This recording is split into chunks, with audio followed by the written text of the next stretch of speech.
Well, welcome to the 700 Club. Worse than war. That's how one police officer and veteran described January the 6th on day one of the investigation into the Capitol Hill riot. Emotions ran deep as other officers recounted being beaten, sprayed with chemicals, and repeatedly attacked with tasers. Chilling video shows a gallows and one rioter calling traitors to the guillotine. Abigail Robertson has this report.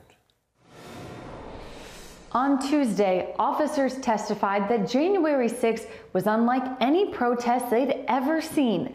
But before testimonies even started, day one opened with chilling new video, giving more insight into what the rioters were planning on the Capitol grounds that day. They've got the gallows set outside this Capitol building. It's time to start using them. Start making a list, put all those names down, and we start hunting them down one by one. Four members of the Capitol Police and Metropolitan Police Departments recounted their experiences. At the hospital, doctors told me that I had suffered a heart attack, and I was later diagnosed with a concussion, a traumatic brain injury, and post-traumatic stress disorder. The indifference shown to my colleagues is disgraceful. The officers described protesters beating them, spraying them with chemicals, and attempting to gouge out their eyes. I, too, was being crushed by the rioters. I could feel myself losing oxygen and recall thinking to myself, this is how I'm going to die. Some protesters even fought officers while holding flags in support of the police or reading things like Jesus Saves. One officer claimed there were about 150 officers versus 9,000 insurrectionists. During the Black Lives Matter protest last year, U.S. Capitol Police had all the support we needed and more. Why the different response? While officers pleaded with lawmakers to make changes to ensure this never happens again. Everything is different, but nothing has changed. Down the street at the DOJ, a group of Republican lawmakers were forced to abruptly end a press conference demanding better treatment for January 6th prisoners. Congresswoman Liz Cheney, one of two Republicans on the committee, argues we must get to the bottom of everything that happened before and during the attack. We must also know what happened every minute of that day in the White House. Every phone call, every conversation, every meeting leading up to, during, and after the attack. Minority Leader Kevin McCarthy, who polled his GOP committee appointees after Speaker Pelosi rejected two of them, argued this committee is a sham. Speaker Pelosi will only pick on people onto the committee that will ask the questions she wants asked. That becomes a failed committee and a failed report. Cheney claims if we don't figure out what happened and hold those responsible accountable, then we risk seeing an insurrection after every future presidential election. Pat? Abigail, let me ask you, is this essentially they're going to paint Republicans as insurrectionists? And it's not just Trump they're trying to get at. They're trying to get at the whole Republican Party going into the election. Am I reading that right? Well, that's true. And we're likely going to see them try and subpoena some Republican lawmakers who they believe possibly were involved in the planning of the January 6th rally. Not necessarily the insurrection, but the rally that Trump held on January 6th. And they're going to want to interview some Republican lawmakers and find out who was involved and who possibly knew what was going to take place on January 6th. Well, is it true that there was word to Pelosi that she actually had word that something was going to be done and she failed to act on it? Is that correct or not? Well, that's something that Republicans want answers to, and that a lot of Republicans have said what we're going to see since Leader McCarthy, his committee picks, he polled them after Speaker Pelosi rejected two of the five people that he appointed to the committee. And what he has said is that he has threatened to start his own committee to investigate what happened with the security, what Speaker Pelosi possibly was warned about, and why there was not support for the Capitol Police officers and the other officers responding that day, and why they were so outnumbered that led to this insurrection. How long do you think these things are going to go on? Well, it's unclear right now, but we'll likely see this go on for months. And I think we're going to have the next hearing next month. Thank you. Abigail joins us. And ladies and gentlemen, I want to say over and over again, this is nothing but a smear job.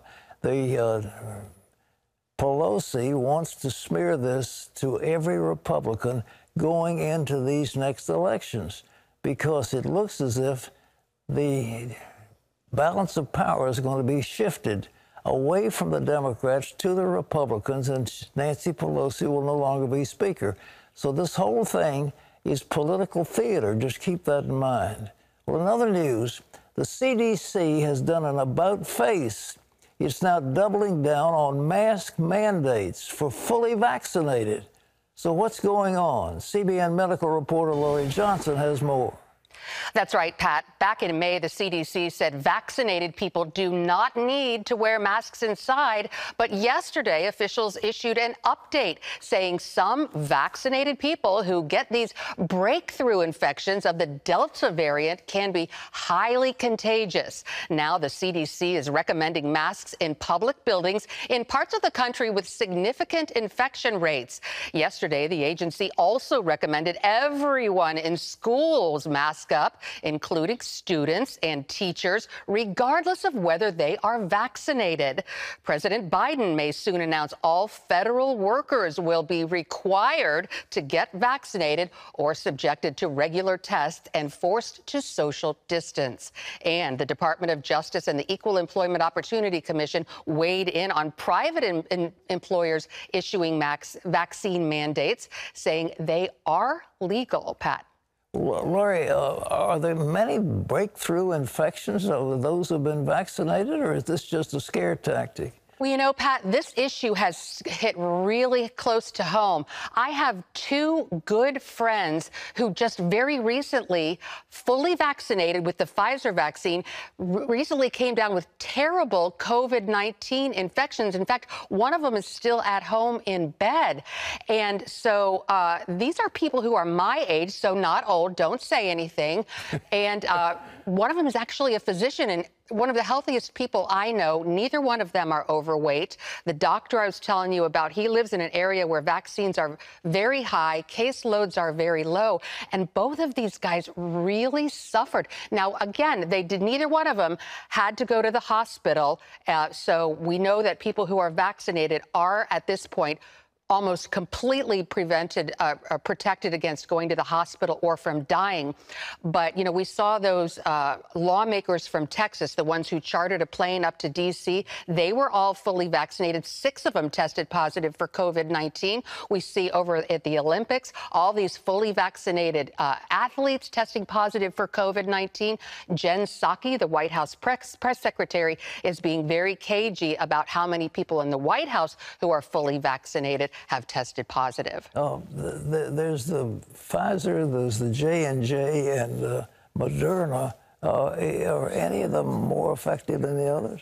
Well, we really need more data on this. And so what we know so far is an NYU study showed that J&J vaccine is only 38% effective against the Delta variant. Now, that study has not been peer-reviewed. There's an Israeli study recently out that shows the Pfizer vaccine is only 40% effective against the Delta variant. 2 weeks ago, an Israeli study showed it was 68% effective. And then there's a UK study that shows the Pfizer vaccine is 88% effective against the Delta variant. So some of these studies are sort of all over the map. The CDC really needs to investigate and pin down exactly what the efficacy is for these 3 different vaccines here in the United States. Thanks, Lori. Well, also in the news, where is Biden? That's what Cuban Americans are asking in the absence of the president's support for the protests in Cuba. And what about the reaction from progressives in the Democratic Party? It's being described as downright strange. Could it be because people fleeing socialism are more likely to vote Republican? Here's Dale Hurd with more. Pat, America is supposed to be a beacon for all people who want to be free. But the left's reaction to the Cuba protests shows they're a lot less supportive when it comes to communist dictators. As the protests in Havana against Cuba's communist dictatorship continue, Cuban Americans are also protesting outside the White House this week and in cities across the country. And many are asking,